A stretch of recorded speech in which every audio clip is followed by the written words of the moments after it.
वाणी चल रही थी प्रातः क्लास 31 मई 1967। बात चल रही थी बाप को याद करना गोया शांति का वर्षा लेना, और शांति में तो सबको जाना होता है। शांति में जाने से तुम्हारी आयु भी बड़ी होती है, और अशांति में रहने से आयु घटती जाती है। काया भी निरोगी होती है, काहे से? शांति में रहने से। सिवाय बाप के और कोई तुमको शांति धाम में नहीं ले जा सकते। सब अशांत बनाते हैं, रोगी बनाते हैं।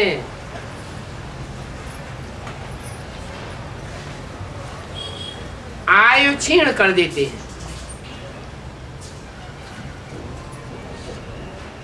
कोई भी तुम्हें सुदर्शन चक्रधारी नहीं बना सकते, और आत्मा ही सुदर्शन चक्रधारी बनती है।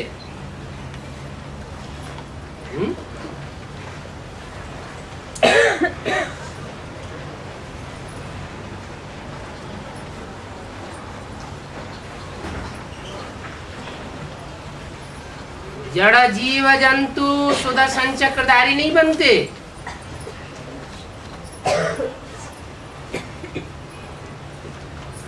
आत्मा बनती है।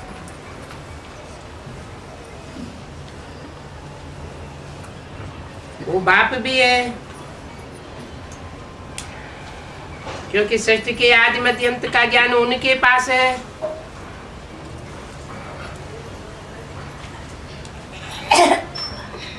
इनके पास नहीं है। इनके पास नहीं है, किनके पास है? ब्रह्मा के पास नहीं है, उनके पास है, क्योंकि वो बाप है। बीज को बाप कहा जाता है, माता को बीज नहीं कहा जाता।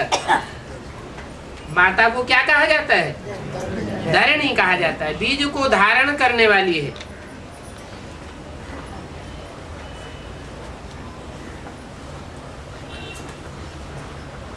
और वो बाप गीता सुना करके अब नई दुनिया स्थापन कर रहे हैं।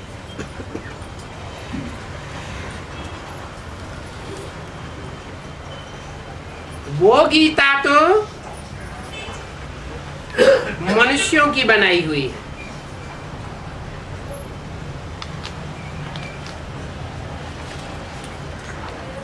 कौन सी गीता? झूठी गीता। झूठी कैसे? खंडित हो गए। वो गीता जो खंडित हो जाती है, जो बोला है मुरली में, गीता सारी ही खंडित की हुई है। किसके द्वारा? मनुष्यों के द्वारा। वो मनुष्यों की बनाई हुई गीता है।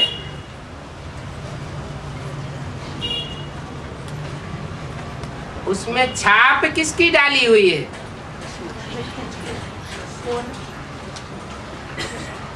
कृष्ण की छाप डाली हुई है। जो मनुष्य सृष्टि का पहला पत्ता है, उसकी छाप डाली हुई है। दिल पर छाप पड़ती है ना, तो उस गीता के दिल पर छाप पड़ी हुई है कृष्ण की, और कृष्ण पहला पत्ता है।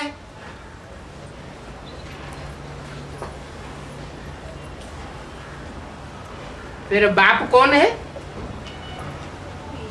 बीज है बाप। मना पत्ता जब पुरुषार्थी जीवन में होता है, साकार जीवन में होता है तो बीज रूप स्टेज धारण नहीं करता अपने साकार शरीर से।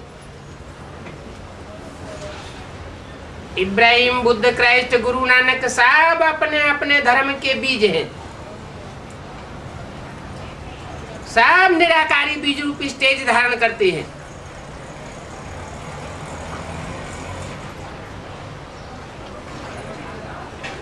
कृष्ण बीज रूप स्टेज धारण नहीं करता।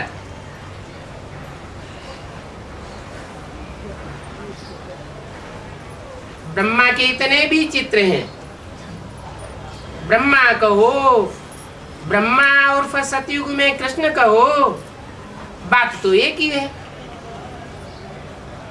ब्रह्मा पुरुषार्थी जीवन है और कृष्ण प्रारब्ध का जीवन है।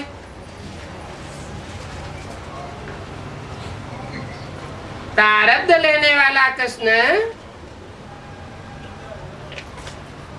षष्ठी रूपी वृक्ष के पत्तों में से सबसे श्रेष्ठ पत्ता है।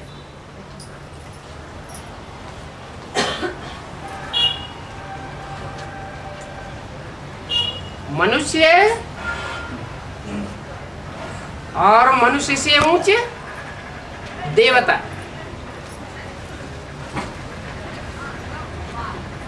देवताओं के रूप में जन्म लेने वालों में सर्वोपरि। लेकिन उस देवताई सृष्टि को भी जन्म देने वाले जो बीज हैं,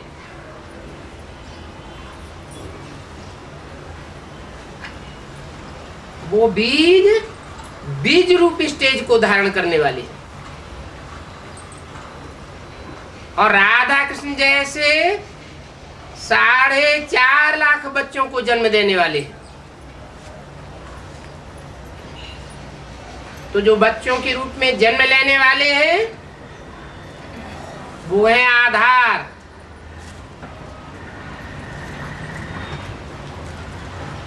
और जो जन्म देने के लिए बीज रूप स्टेज धारण करने वाले हैं वो है बीज रूप बाप।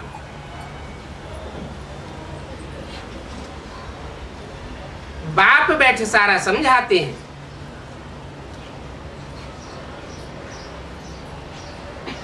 धरणी का पाठ बजाने वाले समझाने वाले नहीं हैं। माता के रूप में पाठ बजाने वाले समझाने वाले नहीं हैं। सुनने सुनाने वाले हैं।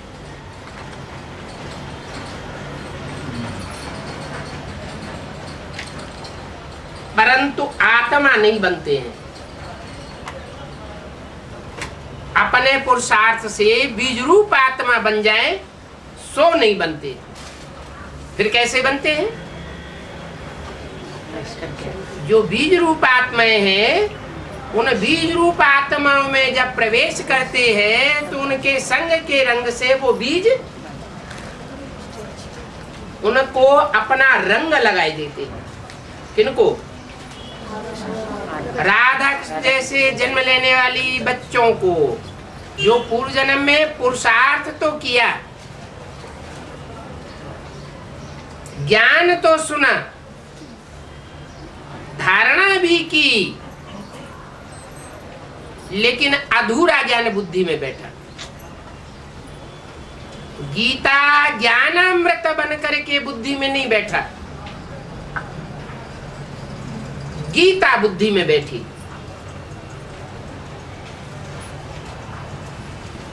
गीता के दो रूप हो जाते हैं। एक मनुष्यों की रची हुई गीता और एक भगवान की रची हुई गीता। भगवान की गीता से 1 सेकंड में ब्रह्मा सो विष्णु बन जाता है। और मनुष्यों की बनाई हुई गीता से 5000 वर्ष में नहीं तो 2500 वर्ष में सृष्टि स्वर्ग से नरक बन जाती है।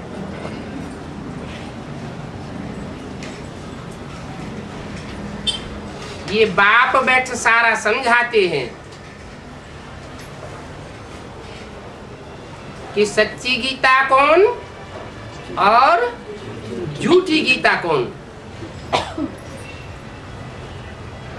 क्योंकि वो सब आत्माओं का बाप है।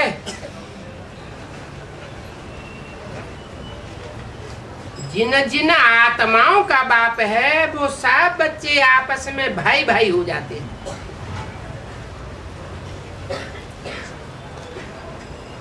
बाप जब नई दुनिया रचते हैं तो प्रजापिता ब्रह्मा द्वारा तुम भाई बहन बन जाते हो।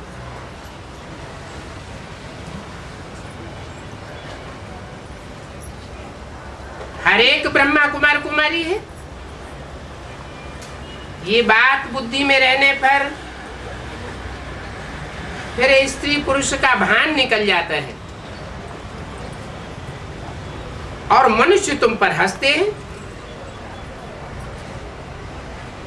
ये नहीं समझते कि हम भी भाई बहन हैं।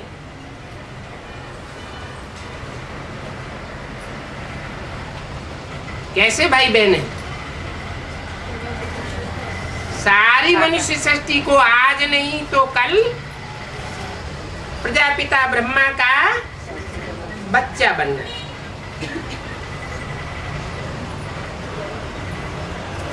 बाबा रचना रचते हैं तो भाई बहन हो जाते हैं।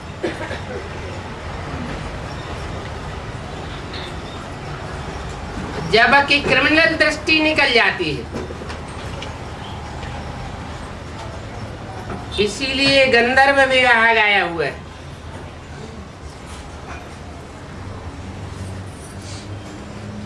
कब की बात है? गंधर्व विवाह तो बेसिक नॉलेज में भी हुए या नहीं हुए? हैं? हुए। फिर भाई बहन या भाई भाई बने? आत्मा आत्मा भाई भाई बने क्या? भाई बहन की दृष्टि आई क्या? नहीं बने तो फिर बनेंगे कब?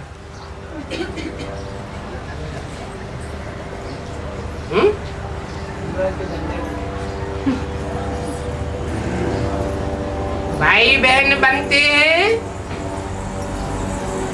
तब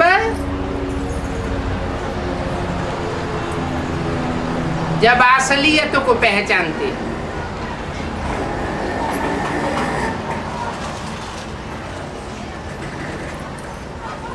दो मालाएं तैयार होती है, एक ब्रह्मा सो विष्णु की माला।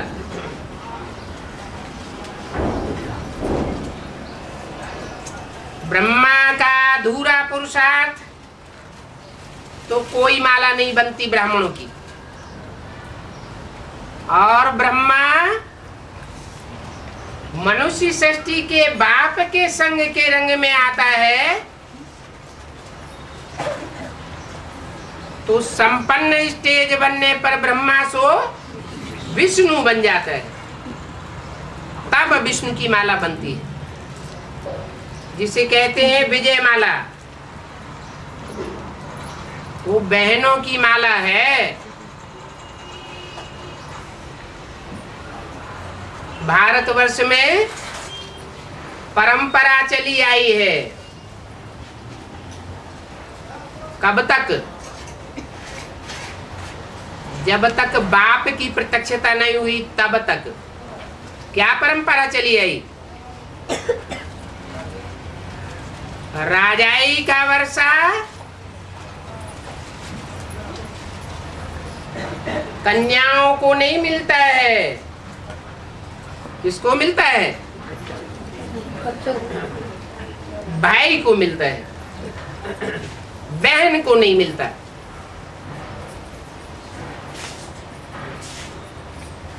हर घर परिवार में पुरुष अपने घर का राजा होता है।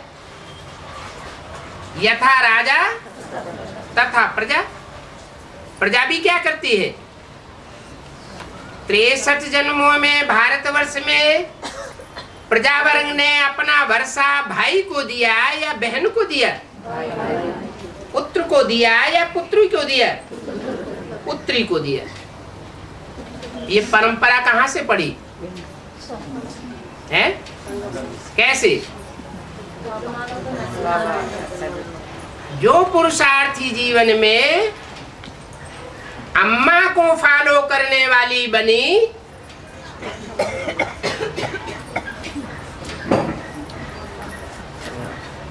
वो कन्याएं बन गई।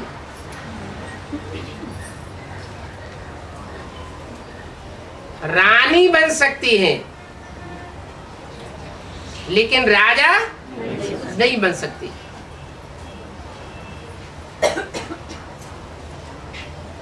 उसका नाम है विजयमाला।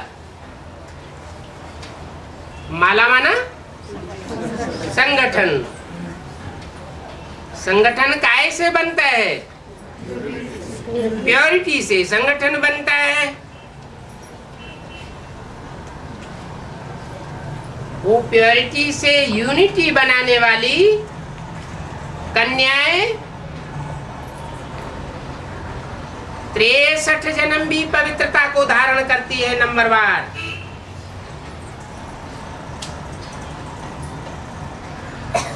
और भारत में भारतीयों की राजाई बची रहती।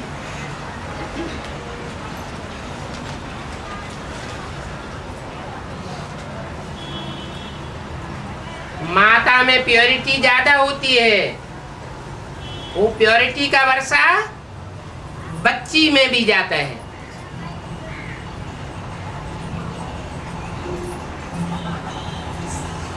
ये प्योरिटी की पढ़ाई पढ़ने में कौन ज्यादा तीखे जाते हैं? आज भी देखा जाए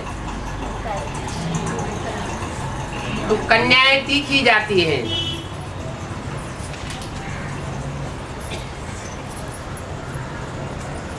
फिर जो तीखे जाते हैं प्योरिटी की पढ़ाई पढ़ने में,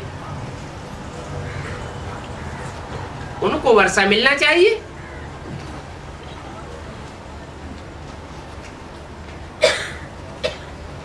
भगवान भगवान बन करके आता है तो अन्याय क्यों करता है?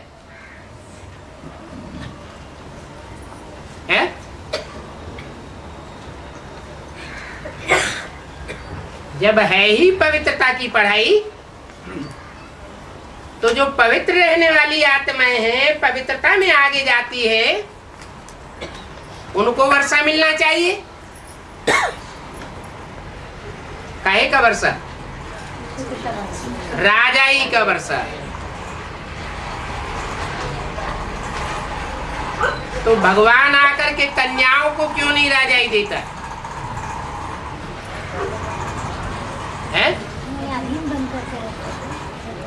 हाँ, ये विशेषता है। जो कन्या का जीवन धारण करके आधीन होकर के रहती है, उसकी पवित्रता अक्षुण्ण रहती है। भारतीय परंपरा ऐसा कहती है। और विदेशी परंपरा में क्या होता है? कन्याएं बचपन से ही स्वतंत्र हो जाती है। माँ बाप की अधीनता में नहीं रहती।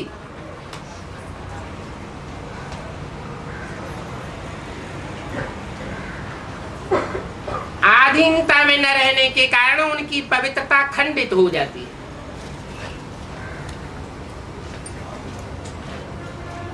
इसलिए भारत की माताएं गाई हुई है।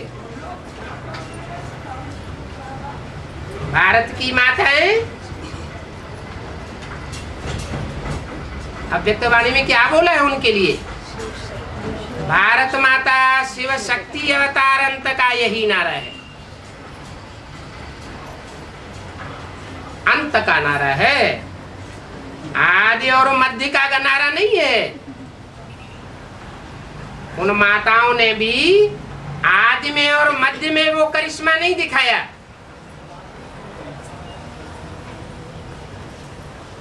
वो माताएं कहां से करिश्मा दिखाएंगी आदि में?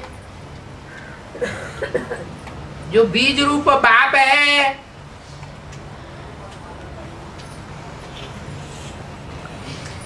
उसको कोई ज्ञान का पूरा डोज नहीं मिला, पूरा ज्ञान नहीं था तो छोड़ के चले गए। तो माता को प्राप्ति होने की तो बात ही नहीं।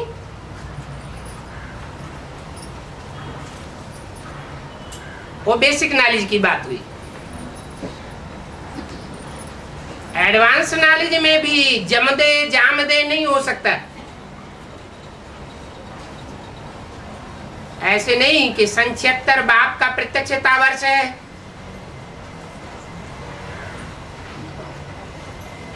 तो तुरंत स्थापना हो जाएगी प्रैक्टिकल में। पहले नंबरवार बुद्धि रूपी क्षेत्र में प्रत्यक्षता होगी सुखधाम और शांति धाम की, यह प्रैक्टिकल में सुखधाम शांति धाम बन जाएगा। तो बीज रूप बाप की बुद्धि रूपी धरणी में सुखधाम और शांति धाम की प्रत्यक्षता होती है, फिर नंबरवार बच्चों की बुद्धि में होती है। परंतु वो है बीज रूप आत्मा, जो ज्ञान के बीज को समझ लेती है, सार को समझ लेती है। सार को समझने से जब बुद्धि रूपी धरणी में वो सार बोया जाता है तो विस्तार भी हो जाता है। जितना जितना बीज सूक्ष्म होगा उतना उतना वृक्ष विस्तार को पाने वाला होगा। मिसाल देते हैं बड़ वृक्ष का। बीज कितना सूक्ष्म और उसकी दुनिया कितना विस्तार को प्राप्त करती है।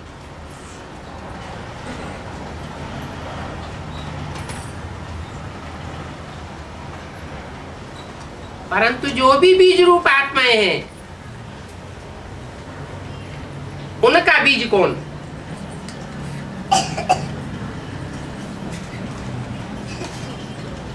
कहेंगे प्रजापिता। अरे आत्माओं का पिता भी प्रजापिता है क्या? वो तो सारी मनुष्य सृष्टि का पिता है। मनुष्य सृष्टि में ऐसी भी आत्माएं हैं जो भगवान के आने पर बीज रूप स्टेज को पूरा पूरा धारण कर लेती है, बीज बन जाती है, देवभान का नाम निशान नहीं रहता। ऐसी बीज रूप आत्मा बनती है कि दृष्टि मात्र से भी, ज्ञानेंद्रियों के संसर्ग से भी उनको संतान पैदा करने की दरकार नहीं रहती।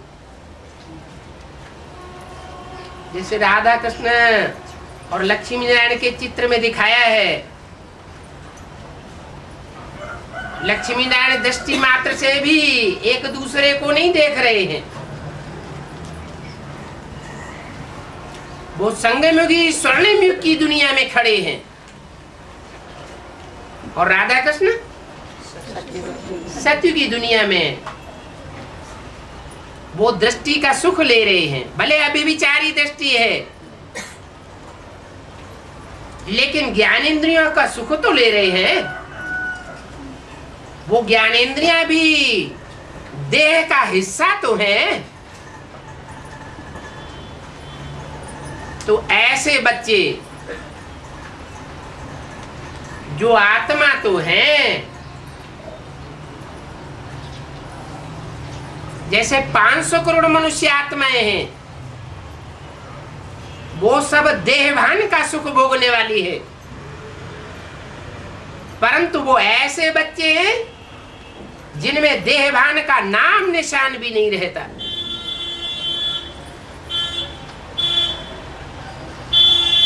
संपूर्ण आत्मा बन जाते हैं। ऐसे आत्मा बनने वाले रूहानी बच्चों का बाप कौन होगा? है? प्रजापिता तो हो नहीं सकता, वो तो देह अभिमानियों का भी बाप है। राम सो रावण बनता है, तो बिना देहवान के रावण बन जाएगा क्या? देहभान तो धारण करना पड़े, नहीं तो इतनी बड़ी आसुरी सृष्टि का विनाश भी नहीं हो सकता। जो गीता में लिखा हुआ है, आत्मनिष्ठ व्यक्ति सारे संसार की हत्या कर दे तो भी उसके ऊपर कोई पाप नहीं लगता। देवभान के बगैर हत्या करेगा क्या? है? देवभान होगा तब ही तो विनाश होगा। अगर संपूर्ण आत्माभिमानी हो तो विनाश की तो बात ही नहीं। दुखधाम स्थापन करेगा, सुखधाम स्थापन करेगा या शांति धाम स्थापन करेगा, इस सृष्टि के ऊपर। साकार सृष्टि में क्या निर्माण करेगा? शांति धाम बनाएगा। शांति धाम बनाने का निमित्त बनेगा अगर संपूर्ण बीज रूप स्टेज को धारण करेगा। देहभान होगा तो विषय विकार भी होगा।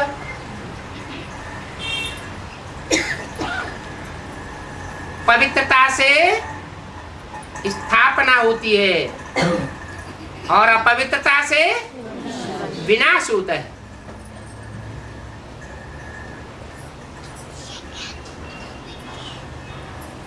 तो ऐसी बीज रूप स्टेज धारण करने वाली आत्माओं का बाप कौन?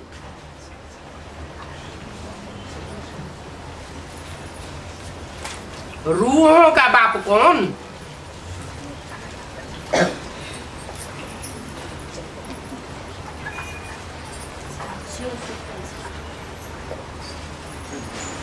जो रूहों का बाप है वो रूहानी स्टेज के बच्चों की पैदाइश करके जाता है।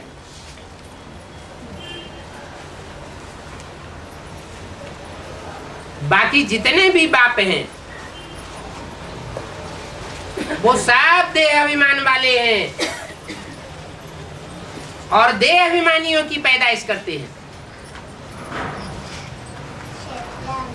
रूहों की पैदाइश नहीं कर सकते।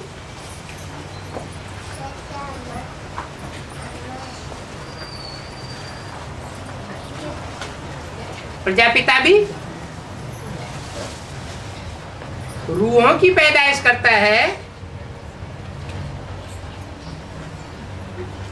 या देह अभिमानियों की पैदाइश करता है?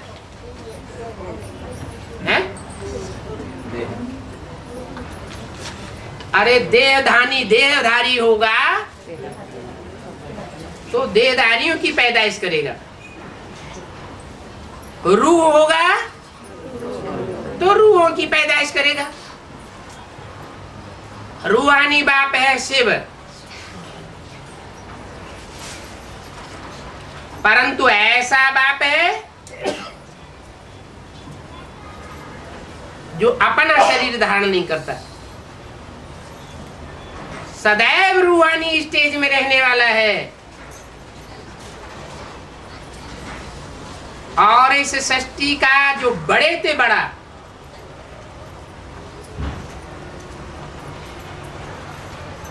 देह अभिमानी है उसमें प्रवेश करता है और प्रवेश करके उसको क्या बनाता है? आत्मा अभिमानी बनाता है। और आत्मा अभिमानी कैसा बनाता है? आप समान।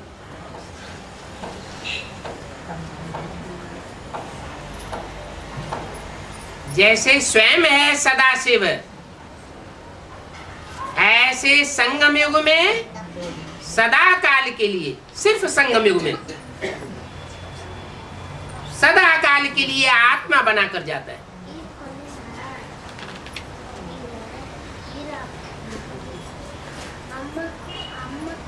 दो चार सेकंड, 2-4 मिनट, 10-15 दिन, महीने, 2 महीने, 2-4 साल के लिए नहीं, जब तक संगम युग है तब तक के लिए वो आत्माभिमान को जब चाहे धारण कर सकता है। जब चाहे तो शरीर धारण करे और न चाहे तो न धारण करे।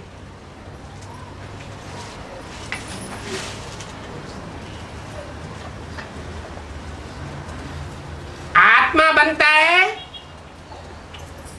तो मनुष्य सृष्टि की जो भी आत्मा है सब में प्रवेश करके वो अपना कार्य कर सकता है। एटम बम बनाने वालों की बुद्धि को भी घुमा सकता है।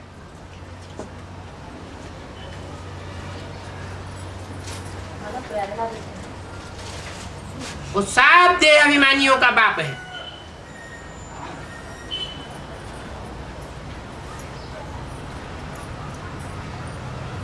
आत्मा अभिमानी कितने हैं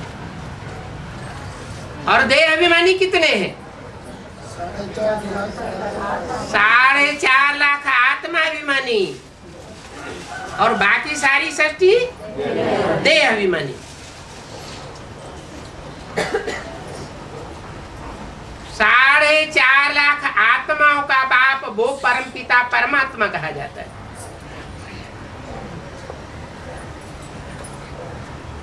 जो परम पिता आत्माओं के बीच में हीरो पाठधारी आत्मा में प्रवेश करके परमात्मा बन जाता है। कैसी आत्मा? परमात्मा बन जाता है। बन जाता है, पहले था नहीं परमात्मा। क्यों? सुप्रीम सोल पहले परमात्मा नहीं था। कंपैरिजन तब ही किया जा सकता है जब शरीर में प्रवेश करे। दूसरे धर्म वाले तो मानते ही नहीं है क्या कि सुप्रीम सोल इस सृष्टि पर साकार तन में प्रवेश करता है। इसलिए वो परमात्मा का सही अर्थ नहीं निकाल पाते। वो क्या नाम देते हैं? उन्होंने नाम दिया सुप्रीम सोल, लेकिन वो जानते नहीं है कि सुपरमेसी कैसे बनती है।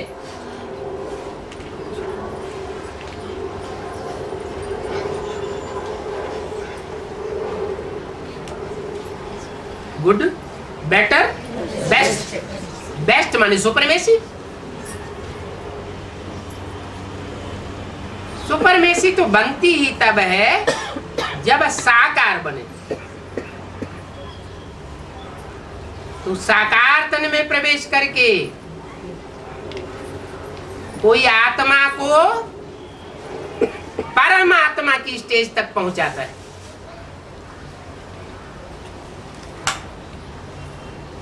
ये परमात्मा टाइटल जो है वो शिव सुप्रीम सोल का है या जिसमें प्रवेश करता है उसका है? क्यों?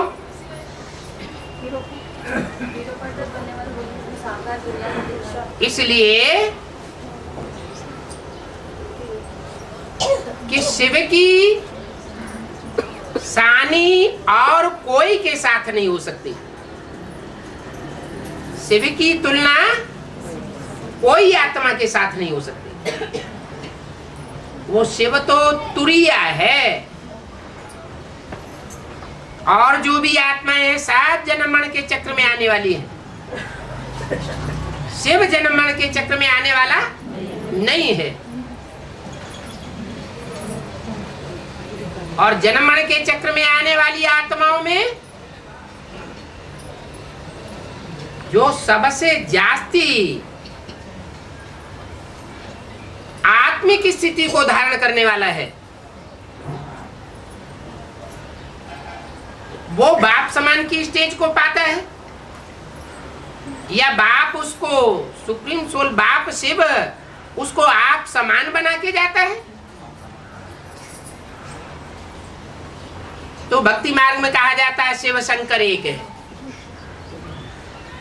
बेसिक नॉलेज में ब्रह्मा कुमार कुमारियां समझाते हैं शिव और शंकर एक नहीं है, अलग अलग है। अब ये कैसे समझाया जाए कि अलग अलग है या एक है? अपना समान बना देंगे तो दोनों एक है। अलग अलग तब ही कहेंगे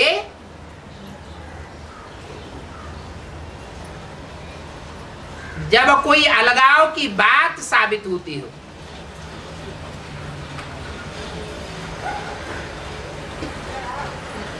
अलगाव की बात क्या साबित होती है दोनों आत्माओं के बीच में?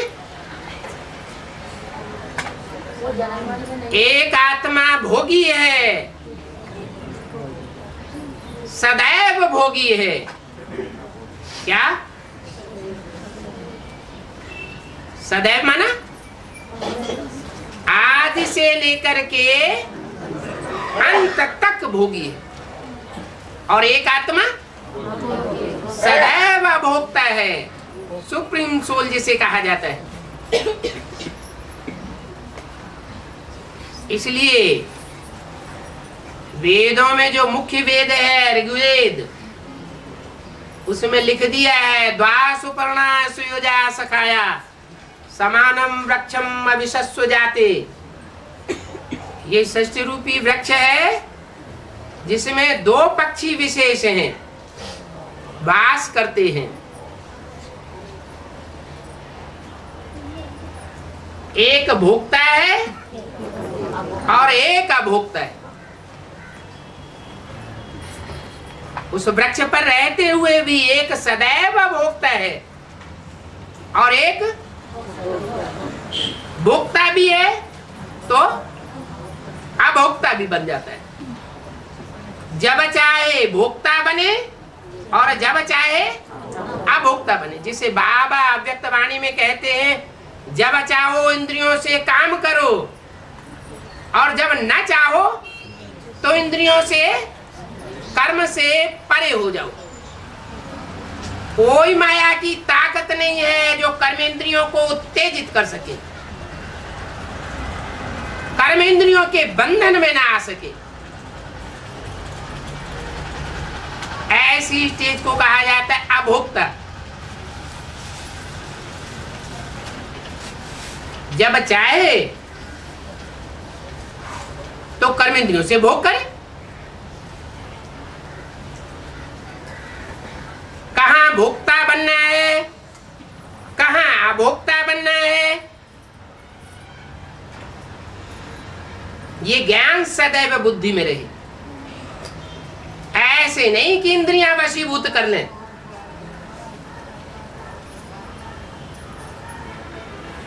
नहीं तो मनुष्य किसको कहा जाता है? जो इंद्रियों के वशीभूत हो जाता है उसको मनुष्य कहा जाता है।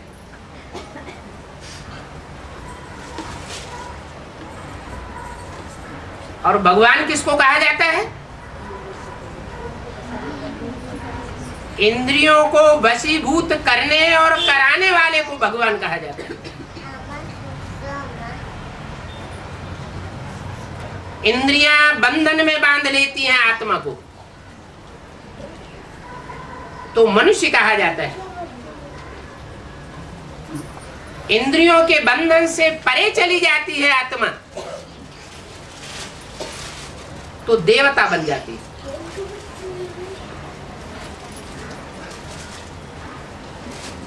आत्मा सो परमात्मा भक्ति मार्ग में कह देते हैं। जानते तो है नहीं कि कौन सी आत्मा परमात्मा बनती है।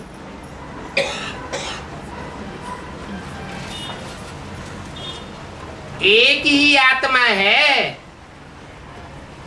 जो परमात्मा पार्ट बजाती है, वो भी सदा काल के लिए नहीं, सिर्फ संगम युग की बात है। इसलिए कहते हैं आत्मा कभी मरती नहीं।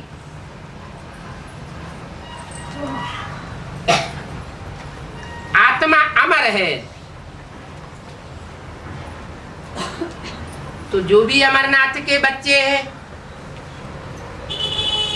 वो किसकी संतान कहे जाते हैं? अमरनाथ की संतान। नंबरवार अमरनाथ बनते हैं कि एक जैसे बनते हैं? नंबरवार अमरनाथ बनते हैं। निश्चय बुद्धि विजयते बनते हैं। इतना दृढ़ निश्चय हो जाता है कि जीते जी इन आंखों से सृष्टि का विनाश भी देखते हैं और इन आंखों से नई दुनिया भी देखते हैं।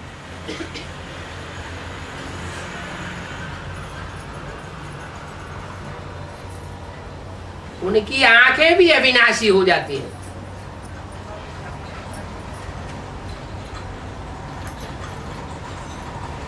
वो बाप के बच्चे हैं, सुप्रीम सोल बाप, जो बड़े से बड़ा बाप है।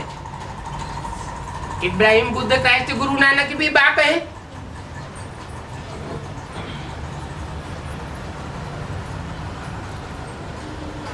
लेकिन उनको सुप्रीम फादर नहीं कह सकते, कोई कहते भी नहीं है।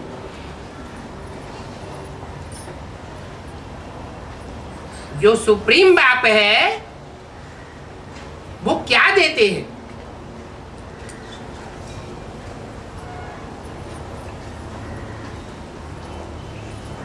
छोटा वर्षा देंगे या बड़ा वर्षा देंगे? क्या है बड़े से बड़ा वर्षा है? गति सदगति तो 500 करोड़ को भी मिलती है? हाँ, शरीर रहते हुए ही गति भी देते हैं। आत्मा गतिमान बनती है, सुदर्शन चक्रधारी बनती है, जड़त्वमयी बुद्धि खलास हो जाती है, अपने स्वरूप को पहचानने वाली बन जाती है, अनेक जन्मों को पहचान लेती है कि मुझ आत्मा ने इस 84 के चक्र में कैसे कैसे क्या क्या और कहां कहां पार्ट बजाया है।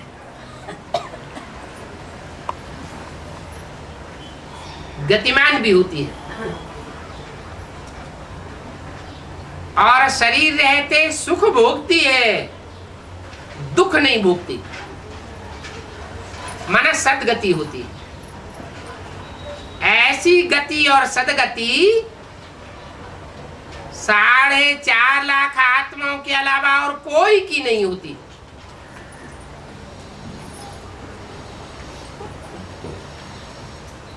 ये है रूहानी बाप के असल रूहानी बच्चे।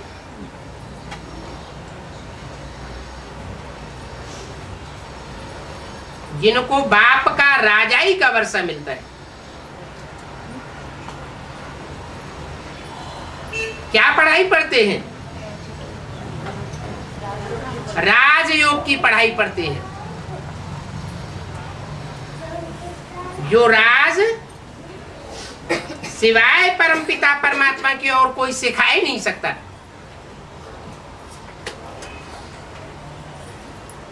ऐसी संगठित फैमिली बना के जाता है जो इतनी बड़ी फैमिली दुनिया में कोई ने न बनाई हो। प्रैक्टिकल रूप में देखने में आता है कि इनके ये माँ है और इनके ये बाप है।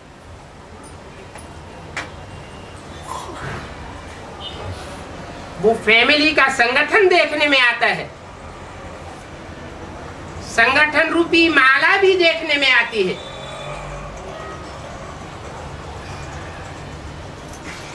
वो सारे ही गुप्त पुरुषार्थी हैं। गुप्त बाप से गुप्त वर्षा लेने वाले हैं।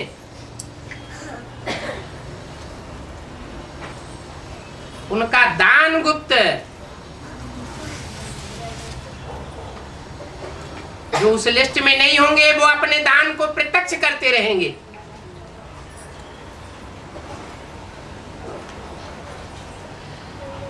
गुप्त नहीं रख सकेंगे, दिखावा करेंगे।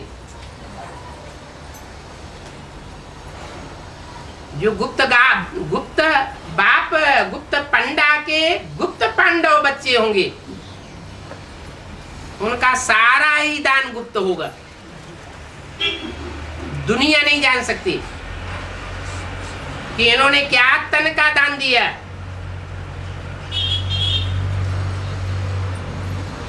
दुनिया की नजर में प्रत्यक्ष नहीं होगा। तन का दान दिया, अपने तन का दान दिया, अपने बीवी बाल बच्चों के तन का दान दिया, अपने संबंधियों के तन का दान दिया। बाहर की दुनिया वालों को पता नहीं लग सकता।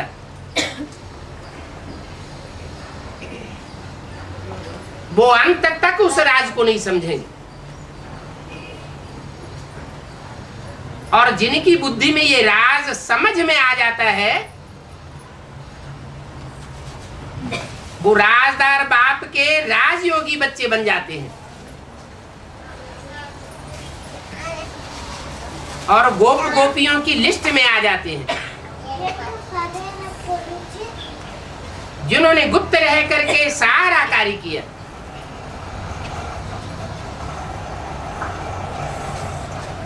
तन का दान भी गुप्त किया, धन का दान भी गुप्त किया। जहां तक हो सका समय, संपर्क और संबंधियों का भी गुप्त दान किया। सारी शक्ति गोपनीय तरीके से यज्ञ में यूज की। ये है ही गुप्त पांडव गवर्नमेंट।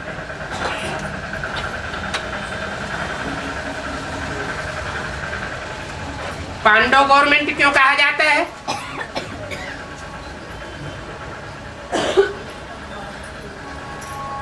हैं? शक्ति गवर्नमेंट क्यों नहीं कहा जाता?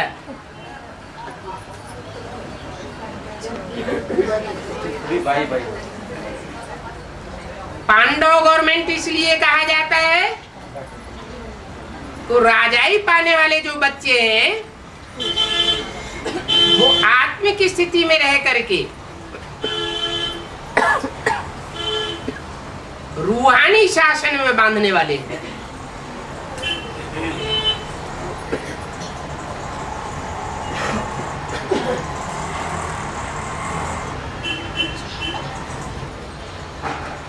शक्तियां जिनको कहा जाता है वो अपने देहभान को इतना नहीं गला पाती जिनका गायन हो शास्त्रों में कि पांडवों ने अपने देहभान को गला दिया।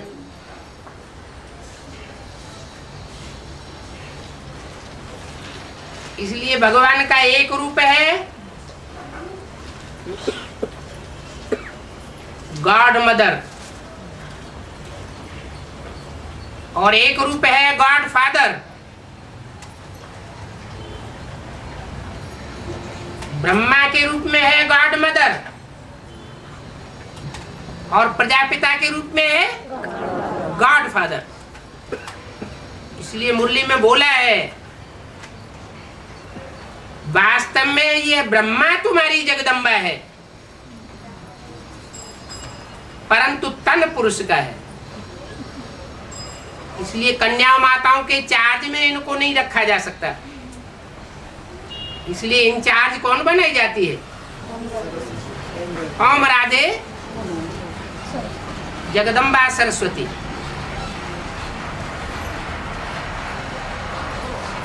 फिर जब ब्रह्मा ही वास्तव में जगदम्बा है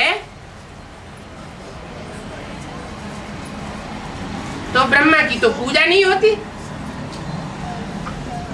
ब्रह्मा की मूर्तियां नहीं बनाई जाती, ब्रह्मा के मंदिर नहीं बनाए जाते। तो जगदम्बा होने से फायदा क्या हुआ?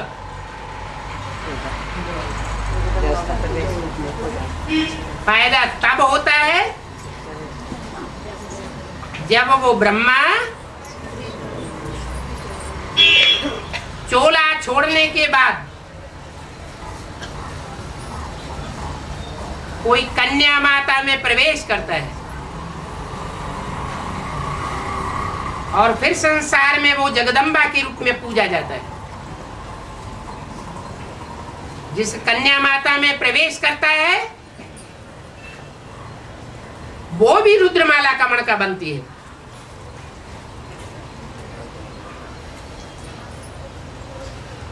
जिसके लिए दिखाया जाता है कि पहाड़ को क्या किया है? सबसे छोटी जो उंगली है उस उंगली के ऊपर पहाड़ को उठा लिया।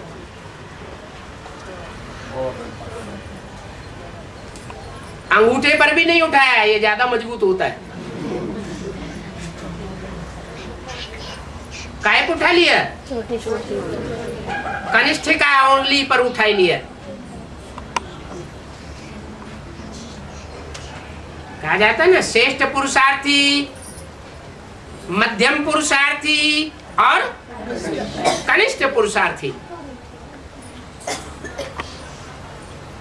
तो जब हाथ से काम किया जाता है तो 5 उंगलियों में ज्यादा से ज्यादा ताकत किस में होती है? अंगूठे में ज्यादा ताकत। और कनिष्ठिका जैसी ताकत है वैसा काम कर पाती। तो जो रुद्रमाला का लास्ट मणका है उसके ऊपर गोवर्धन पहाड़ उठाई लिया। क्या नाम दिया? गौओं का वर्धन करने वाला पहाड़। वर्धन माना बढ़ाने वाला। सन 37 में स्थापना हुई यज्ञ की, तो 37 से लेकर के और दिल्ली आने तक 16-17 वर्षों में कितनी संख्या बढ़ सकी? ज्यादा से ज्यादा 300-400। और ब्रह्मा के जीवित रहने तक वो संख्या रही। शरीर छोड़ने के बाद तो वो बात ही नहीं। उन्हें तो वास्तव में ब्रह्मा कुमार कुमारी कहा भी नहीं जा सकता प्रैक्टिकल में।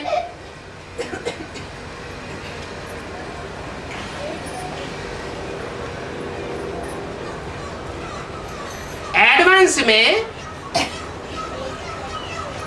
जो अपन को पक्के प्रजापिता ब्रह्मा कुमार कुमारी कहलाते हैं,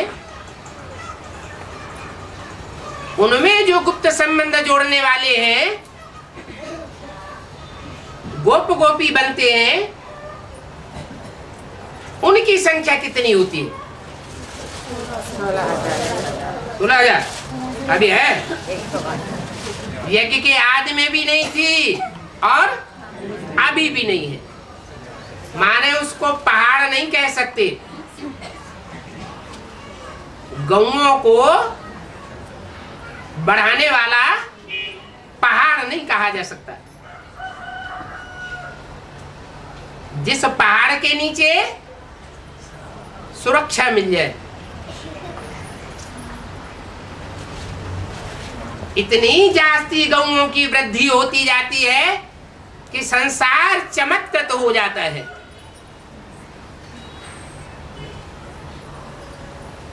और कैसा भी नास्तिक से नास्तिक न हो, वो भी सर झुका देता है, यही भगवान है।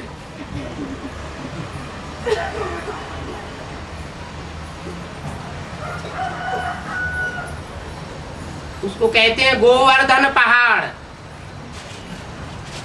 निमित्त कौन बनता है? हाँ, जगदम्बा निमित्त बनती है।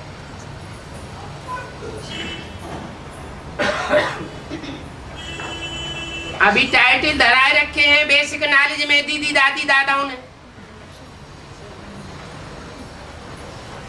वर्ल्ड मदर अखबारों में छपाई दिया है, किताबों में छपाई दिया है, बड़े बड़े मेगा प्रोग्राम करके शिव ज्योति बिंदु के नीचे अपने चित्र छपा करके 3 मूर्तियां बनाई दी, जिनके लिए अव्यक्त वाणी में बोला 3 सीट्स फिक्स हो गई है, तो फटाफट चित्र बने और 3 सीट फिक्स हो गई। ब्रह्मा, बाप और Jagdamba, world mother.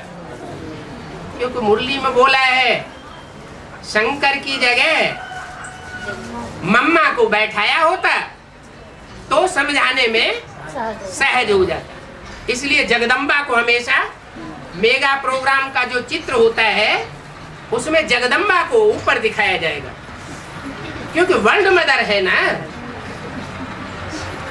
World godfather तो ब्रह्मा के तन में आता था, वो तो चला गया। अब गोवर्धन पहाड़ कौन उठाएगा? अब जगदम्बा चाहिए कि नहीं चाहिए? तो जगदम्बा आ गई। कितने गौओं की वृद्धि करेगी? 16,108 कन्याएं सरेंडर होनी चाहिए।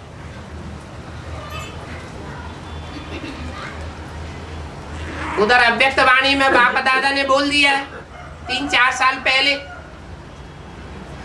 शायद 6 साल पहले,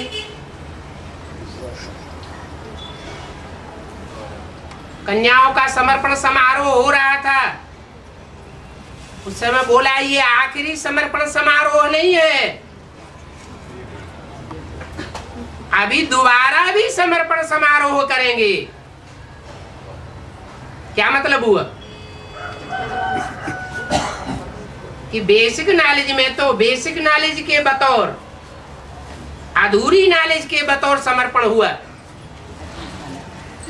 लेकिन आखिरी समर्पण कब माना जाएगा? अरे भगवान होगा तो समर्पण होगा, या भगवान है ही नहीं प्रैक्टिकल में तो समर्पण माना जाएगा। भगवान प्रैक्टिकल में हो तो समर्पण संसार मानेगा।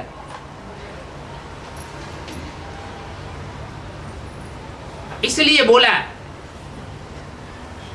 कि दोबारा समारोह समर्पण भी मनावेंगे। भविष्य के लिए इशारा दे दिया।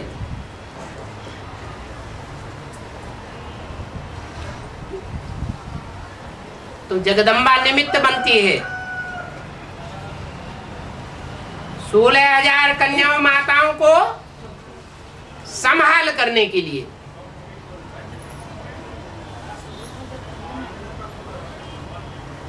बेसिक नॉलेज में अधूरी नॉलेज वाले ब्राह्मण समझ लेते हैं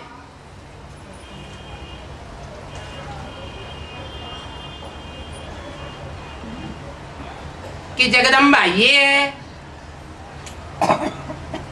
अब एडवांस वाले समझ लेते हैं कि जगदम्बा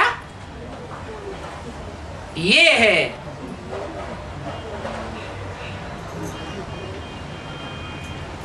जगदम्बा वही हो सकती है जो सारे जगत का पार्ट, माताओं का, कन्याओं का, जिसके अंदर समाया हुआ हो। विदेशी कन्याओं माताओं के भी स्वभाव संस्कार जिसके अंदर हो, और भारतीय कन्याओं माताओं के भी स्वभाव संस्कार जिसके अंदर हो,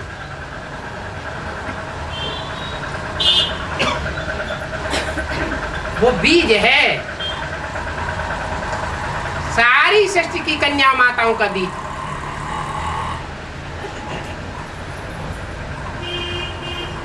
अंत में वो पालना करेगी।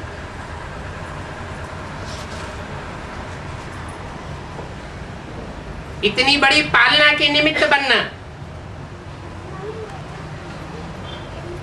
कोई मासी का घर नहीं है, साधारण काम नहीं है। भक्त लोग तो ऐसे ही गाते रहते हैं जय माता दी, जब जोश में आके गाते हैं जय माता दी, तो क्या उनको याद रहता है कोई पीछे से जय पिता दी भी है? इनको पढ़ाई पढ़ाने वाला, ये बात उनकी बुद्धि में नहीं रहती, बेसिक नॉलेज में भी नहीं रहती। एडवांस नॉलेज का गढ़ खड़ा होता है तो भी जो भक्त आत्माएं हैं उनकी बुद्धि में ये बात नहीं रहती। क्यों? क्योंकि बाप गुप्त पार्ट बजाता है।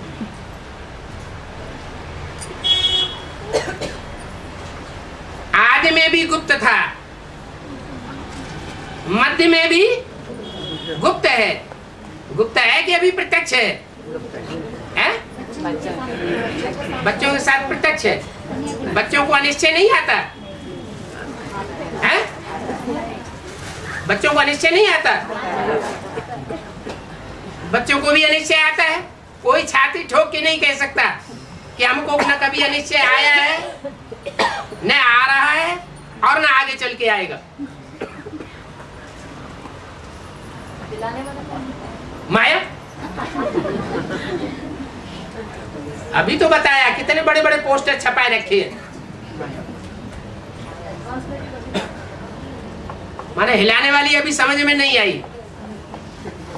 जब हिलाने वाली समझ में नहीं आएगी तो स्त्रीयम करने वाला कौन है वो भी समझ में नहीं आएगा। थमाने वाला कौन है और हिलाने वाला कौन है? रावण कौन है और राम कौन है? दोनों की पहचान साथ साथ होगी या एक की पहचान होगी एक की नहीं होगी? दोनों की पहचान होना माना ज्ञानी।